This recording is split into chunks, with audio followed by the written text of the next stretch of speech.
Foden, a name once synonymous with British engineering excellence, stood as a beacon of strength, innovation, and ambition. Established in 1856, the company earned its place in industrial history by producing reliable steam wagons and diesel lorries that embodied resilience and functionality. But by the 1940s, Foden set its sights on a daring new direction. The company didn't want to merely keep pace with the evolving diesel market. They wanted to lead it. This bold vision culminated in the creation of their own two-stroke diesel engine, an ambitious gamble meant to redefine performance standards. What began as a potentially game-changing innovation, however, soon turned into a cautionary tale of overreach. Despite flashes of brilliance, the engine ultimately succumbed to mechanical pitfalls and market rejection. This is the chronicle of how one company's audacity gave birth to an engineering marvel, and how that same daring spirit contributed to its downfall. Origins of an ambitious plan. The seeds of Foden's two-stroke endeavor were planted in the 1930s. At the time, the company was heavily dependent on Gardner engines, particularly the highly regarded 6LW, a reliable and widely used four-stroke diesel engine. But as demand for Foden's commercial vehicles surged, Gardner found itself unable to meet supply expectations.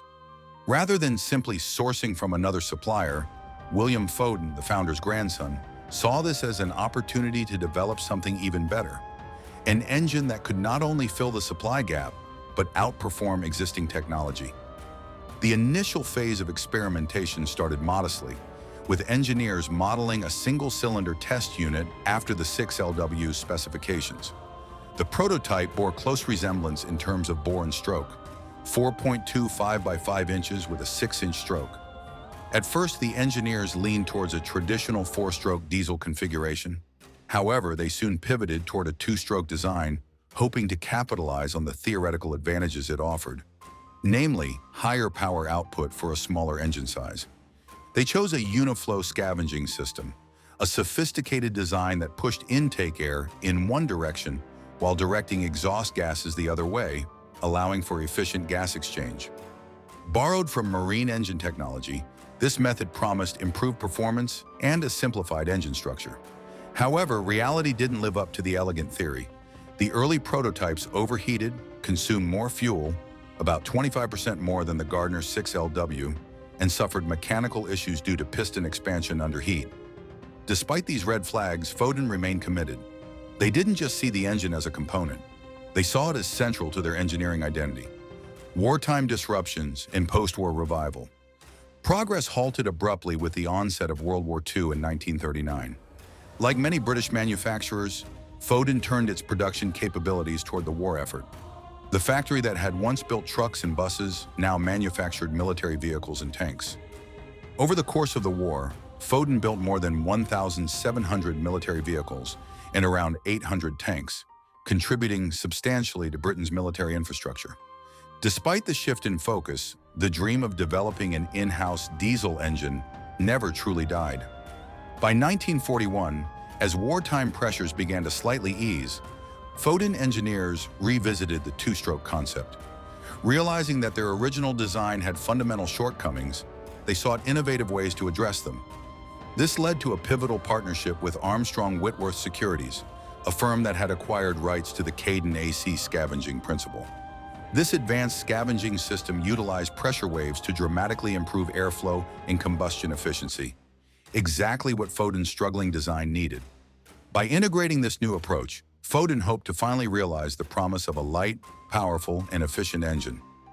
In 1948, their efforts culminated in the introduction of the FD6, a compact, supercharged 4.1-liter engine capable of producing 126 horsepower.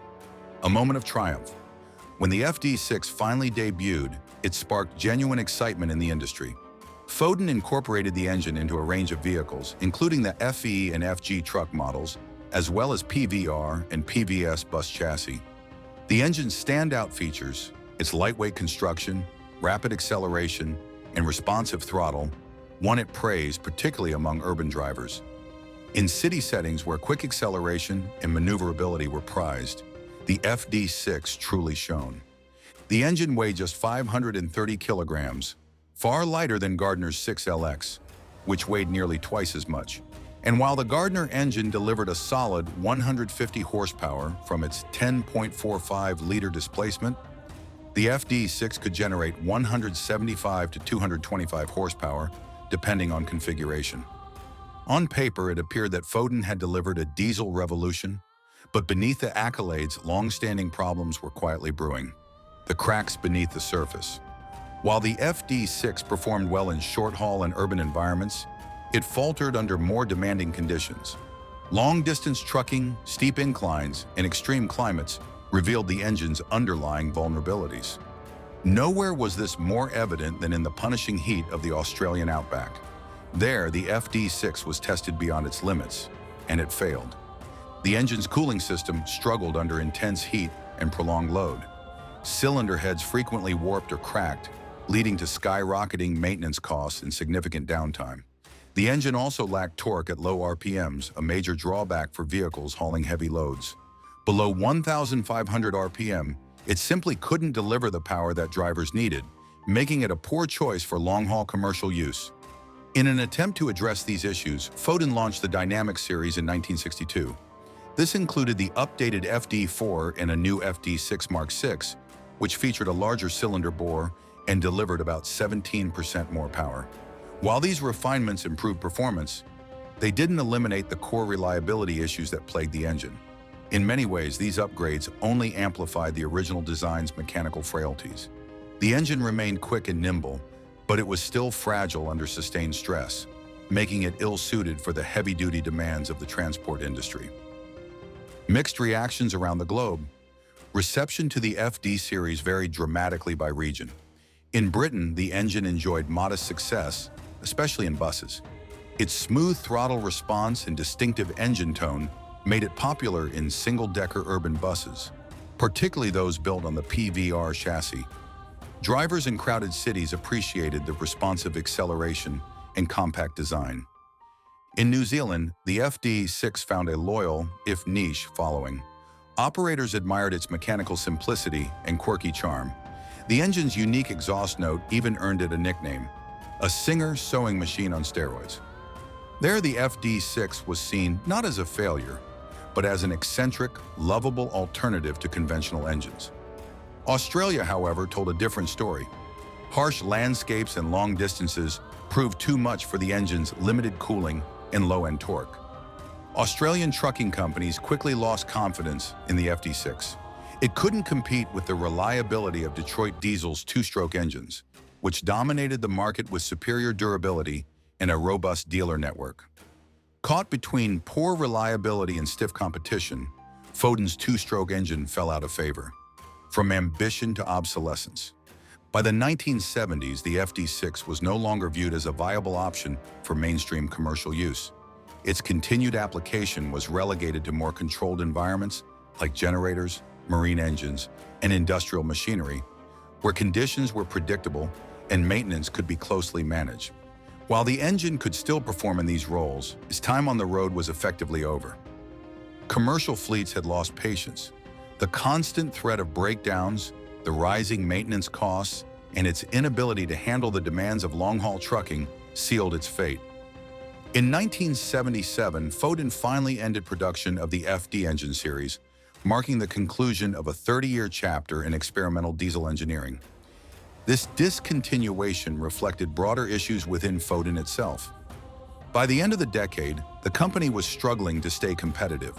Rivals were adapting quickly to new technologies and changing market needs, while Foden remained hamstrung by its legacy products and shrinking market share. In 1980, the once proud British manufacturer was acquired by American trucking giant Packer. Under Packer's leadership, Foden abandoned its in-house engine program altogether, opting instead to fit its vehicles with proven diesel units from established suppliers like Cummins and Caterpillar. Conclusion: a dream lost to reality.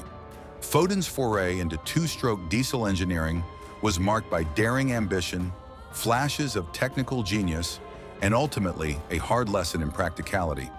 The company tried to change the rules of diesel trucking with a lightweight, high-performance engine that dared to be different.